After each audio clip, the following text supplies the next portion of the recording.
بسم الله الرحمن الرحيم. Surah 69, Al Haqqah, the indubitable event. In the name of Allah, the most merciful, the most compassionate.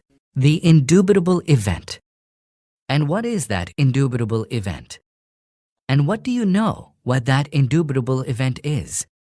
The Thamud and the Ad denied the possibility of a sudden calamity, calling it false.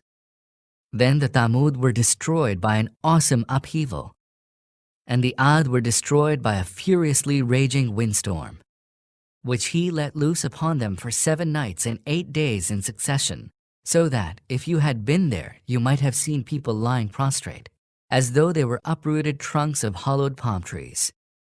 Do you now see any trace of them? Pharaoh and those before him and the people of the overturned habitations all engaged in the same great sin. They did not follow the messenger of their Lord, and so he seized them with a severe grip.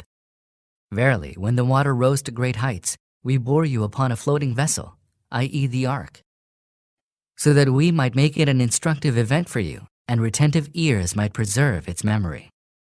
So when the trumpet is blown with a single blast, and the earth and the mountains are carried aloft and are crushed to bits at one stroke, on that day shall that indubitable event come to pass, when the sky will be rent asunder, the grip holding it together having loosened on that day. And the angels will stand on the sides with 8 of them bearing aloft the throne of your Lord on that day. That will be the day when you shall be brought forth before Allah, and no secret of yours shall remain hidden. On that day, he whose record is given to him in his right hand will say, Lo, read my record. Verily, I was sure that I would be handed over my account. Then he shall find himself in a life of bliss, in a lofty garden, the clusters of whose fruit will be hanging low to be within reach of the inmates of paradise. They will be told, Eat and drink with good cheer as a reward for the good deeds you did in the days that have passed by. As for him whose record will be given to him in his left hand, he will exclaim, Would that I had never been given my record, and had not known my account.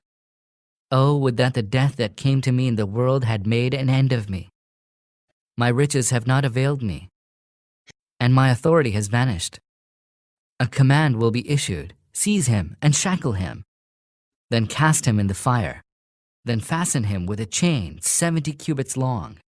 He would not believe in Allah, the Most Great, nor would he urge the feeding of the poor. Today, he has been left here friendless, and has no food except the filth from the washing of wounds, which only the sinners will eat. But no, I swear by what you see, and by what you do not see, that this is the speech of an honorable messenger, not the speech of a poet. Little do you believe. Nor is this the speech of a soothsayer. Little do you reflect. It has been revealed by the Lord of the universe. And if he, i.e. the Prophet, had forged this discourse and thereafter ascribed it to us, we would surely have seized him by the right hand, and then severed his life vein, and not one of you would have been able to withhold us from doing so. Surely it is a good counsel for the God-fearing. We certainly know that some among you will give the lie to it, and surely it will be a cause of regret for the unbelievers. Certainly it is a truth of absolute certainty. So glorify the name of your Lord, Most Great.